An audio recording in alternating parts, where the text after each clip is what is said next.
Astrologia, karma e transformação.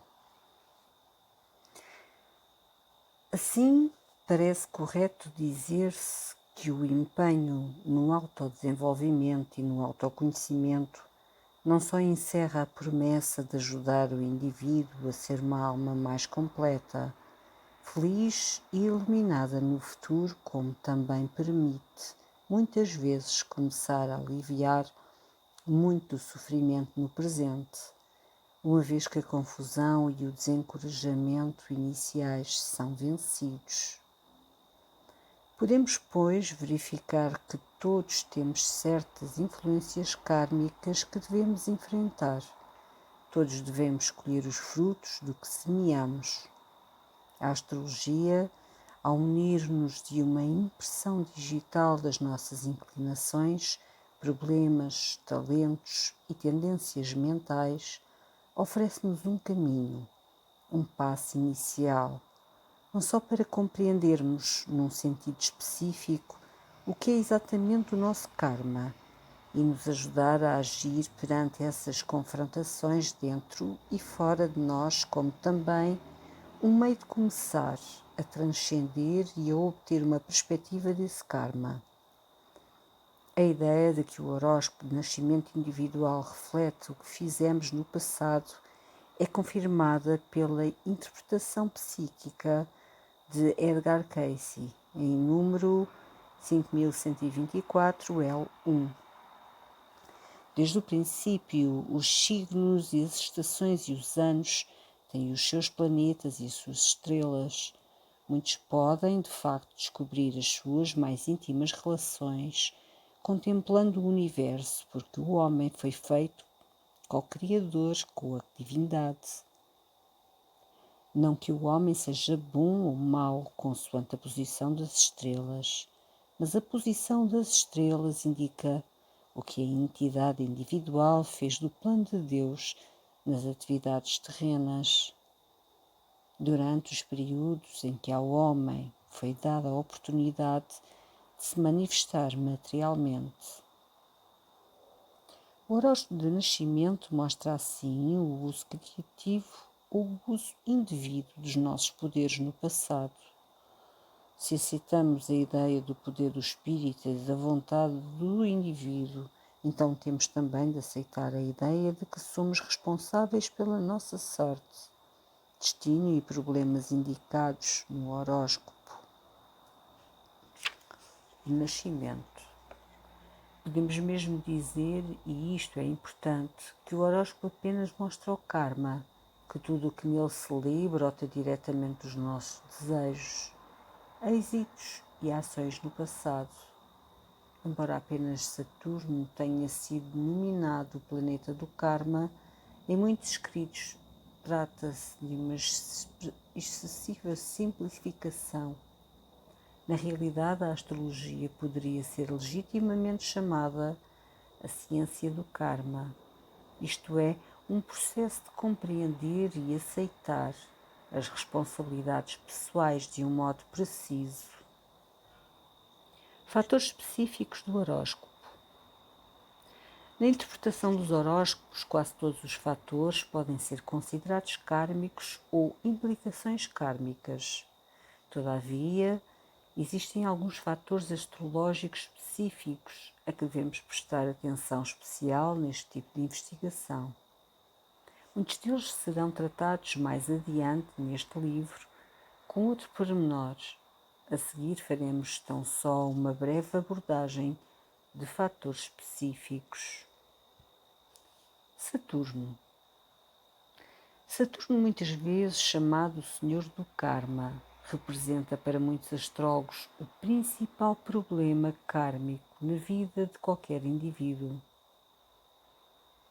O planeta Saturno foi denominado Senhor do Karma não por ser um único elemento do horóscopo que simboliza um aspecto do karma pessoal, mas porque a posição e aspectos de Saturno revelam as áreas onde enfrentamos as nossas provas mais específicas e concentradas, bem como onde muitas vezes experimentamos dor e frustração. E como a concepção popular do karma diz que todo o karma é negativo e causador de problemas, o teste de Saturno é considerado por muitos como idêntico à ação do karma.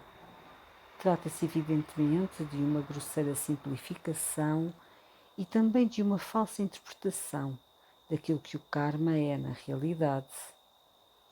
Será mais correto dizer que Saturno, no horóscopo de nascimento, especialmente consoante a casa em que se encontra e os aspectos de quadratura, oposição e conjunção, mostram onde o nosso karma difícil se manifesta.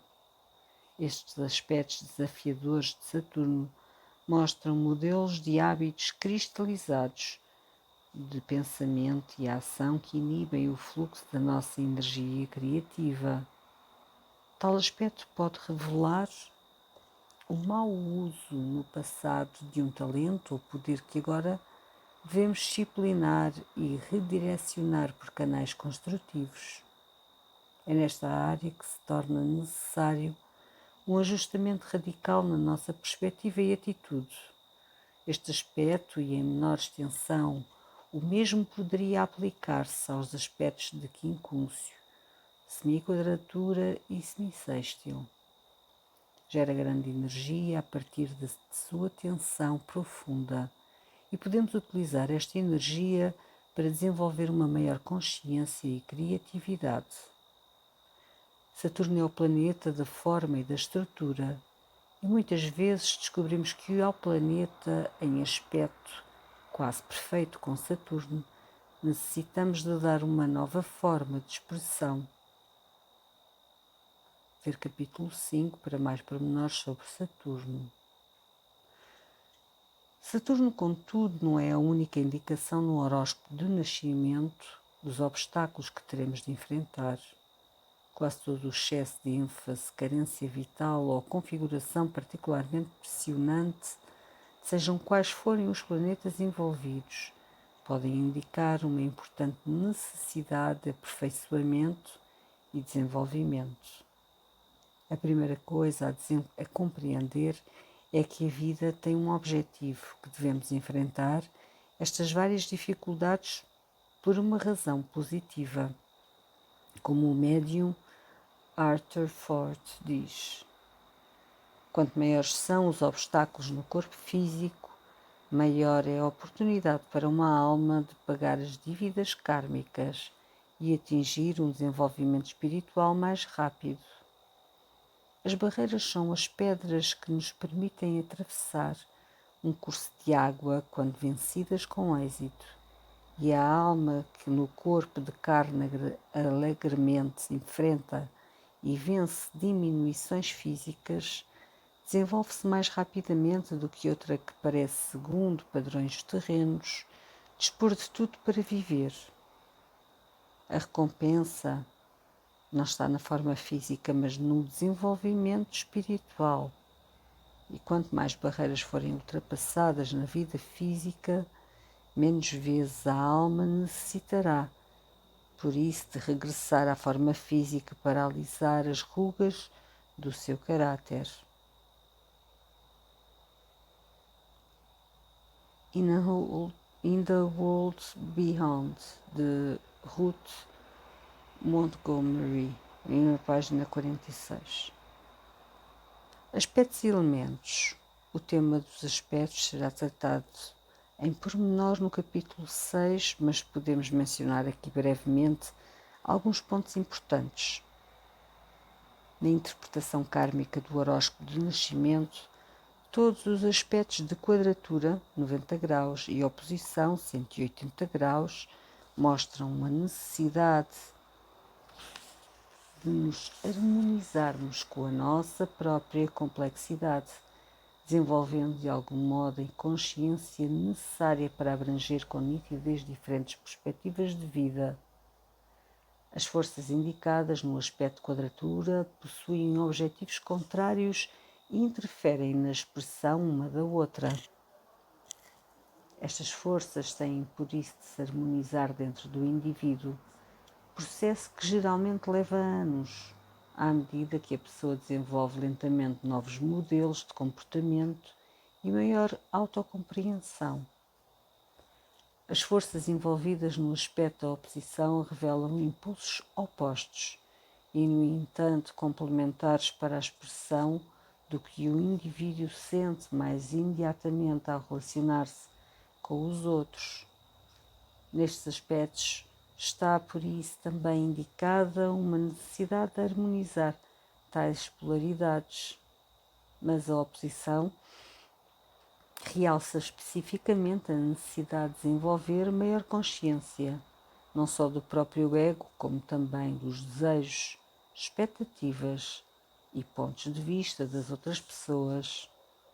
A harmonização que referimos só pode verificar-se através do desenvolvimento de uma maior consciência das forças e dos ímpetos envolvidos.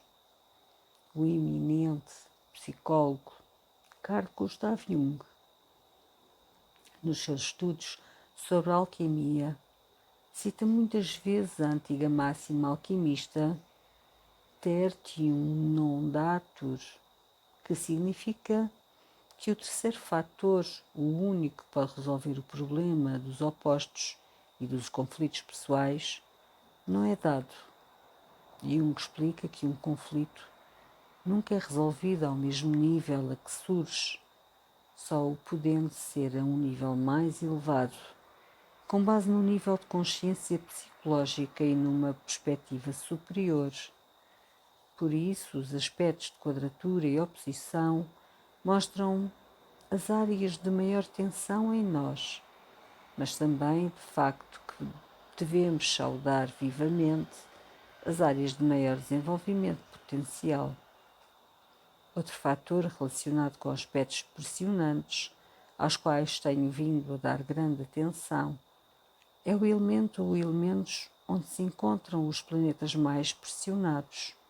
Como os aspectos pressionantes podem considerar-se indicadores de áreas nas quais devemos aprender a apurar a nossa natureza, a fazer ajustamentos e elaborar novas perspectivas, segue-se que qualquer planeta, especialmente qualquer planeta pessoal, envolvido nesses aspectos, deve ser considerado não só em função da sua própria natureza e do seu princípio fundamental, mas também do elemento do signo em que está colocado.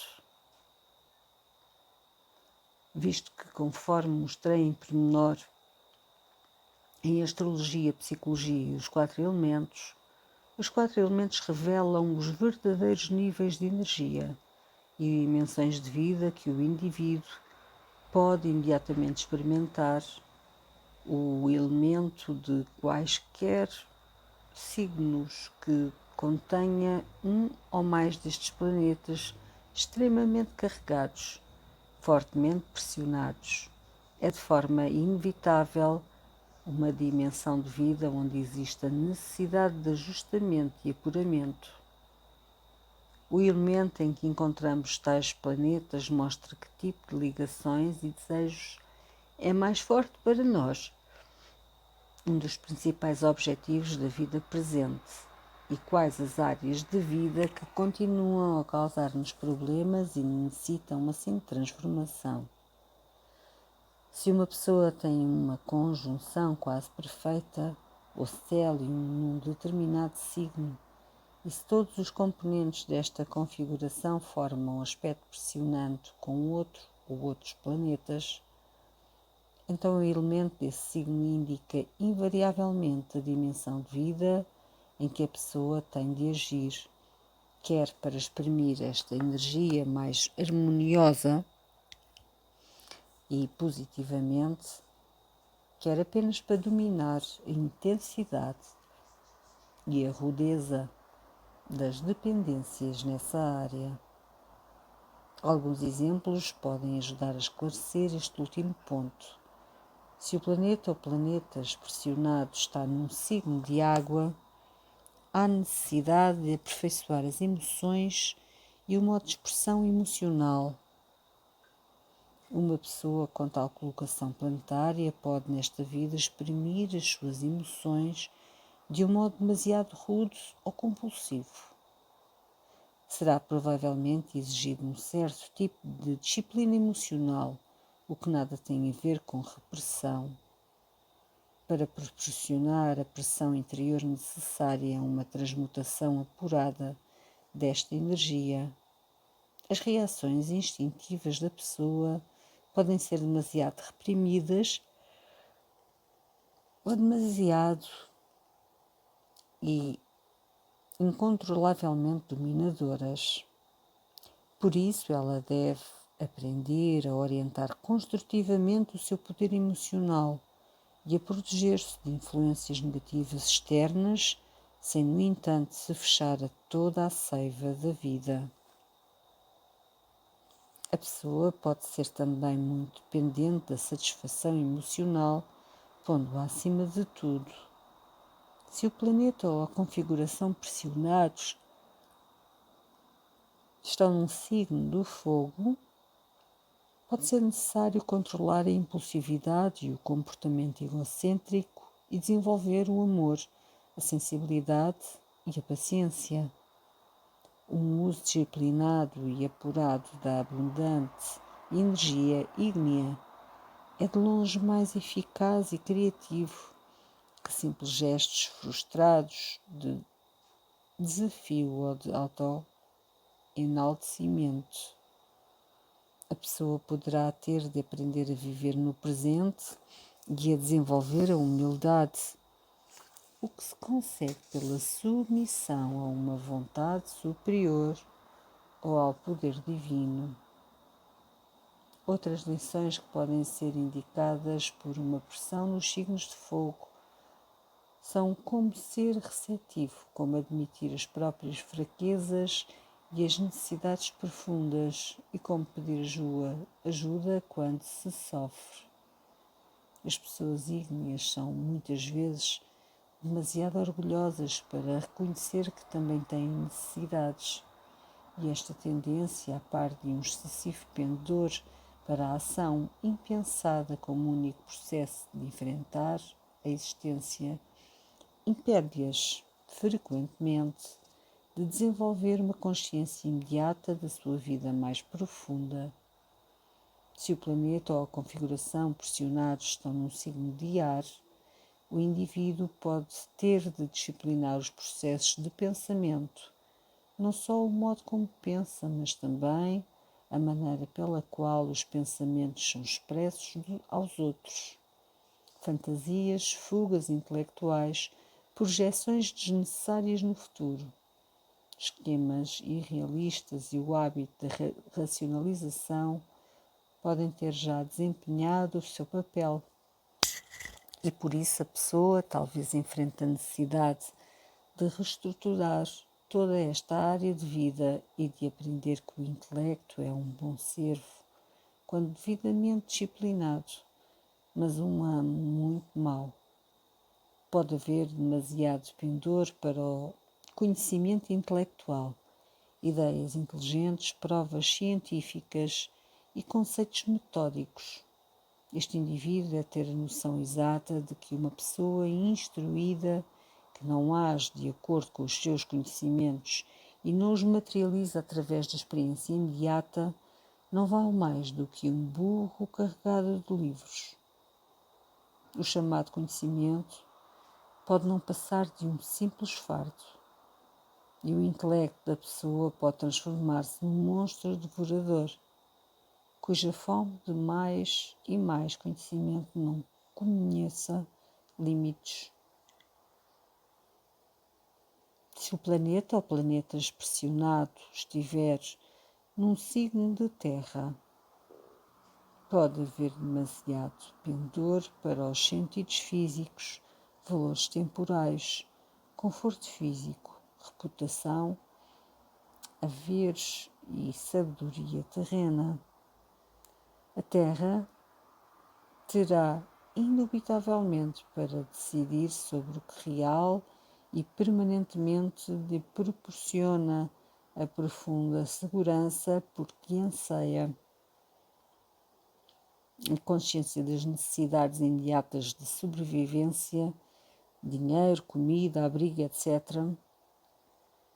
podem impor-se de tal modo a atividades mais profundas ou inspiradoras que a pessoa tenta compensar a falta de alegria e de entusiasmo na vida, trabalhando durante na interminável tarefa de construir a segurança, uma segurança que, desnecessário será dizê-lo, pode ser destruída a todo momento. Uma pessoa com esta ênfase de terra pode apaixonar-se pela vida e pelo pensamento de uma maneira tão prática que nunca concederá lugar no seu estilo de vida a qualquer pensamento ou atividade mais transcendentes ou inspirados. Como diz o mestre espiritual, o karma é a ligação. Assim sendo, o horóscopo de nascimento e, sobretudo, os seus componentes altamente acentuados mostram as nossas sintonias e, por conseguinte, as nossas ligações, logo o nosso karma. A observação do horóscopo e da vida de uma pessoa por esta ótica dá a tudo uma nova perspectiva. As distinções arbitrárias, subjetivas e falsas entre os aspectos positivos e negativos do horóscopo de nascimento começam a dissipar-se. Já não há horóscopos, aspectos ou seres humanos bons ou maus. Fazemos todos parte do vasto drama cósmico e neste plano material todos estamos presos nas nossas redes kármicas. Uma vez entendido isto, a pergunta é: o que deve uma pessoa fazer para se libertar desses envolvimentos kármicos, desses padrões limitativos do ser? O consenso que pude retirar das lições de muitos mestres espirituais é que pouco se pode esperar do desejo, do querer ou da esperança, quando se procura a libertação ou o esclarecimento. Só nos podemos libertar de velhos hábitos que nos ligarmos a qualquer coisa de melhor. Por exemplo, se um mendigo só possuir 5 cêntimos e de repente os deixar cair, apanhá-los-á logo, preocupado em defender o pouco que tem. Todavia, se no momento em que o mendigo deixar cair a moeda, vir uma nota de 20 euros na rua, ignorará de imediato os seus 5 cêntimos e irá apanhar a nota. Assim, podemos ver que não basta cansarmos-nos do nosso velho ego, dos nossos velhos processos de viver, dos nossos velhos conflitos. Como os hábitos do passado exercem uma pressão forte e constante sobre nós, e visto que nos sentimos inseguros se nos afastarmos demasiado desses hábitos, devemos encontrar algo de muito poderoso a que nos liguemos se nos quisermos libertar das tendências kármicas. A única coisa suficientemente poderosa e de potencialidades ilimitadas capaz de operar esta libertação é uma força espiritual de qualquer tipo. Deixe-lhe o trabalho de descobrir o método de se harmonizar com este poder mais alto, apropriado para o seu estádio de desenvolvimento. Seja qual for o caminho escolhido, o axioma bíblico proporciona-nos uma fé muito nutritiva. Procura e encontrarás, bate e as portas abrir-se-ão.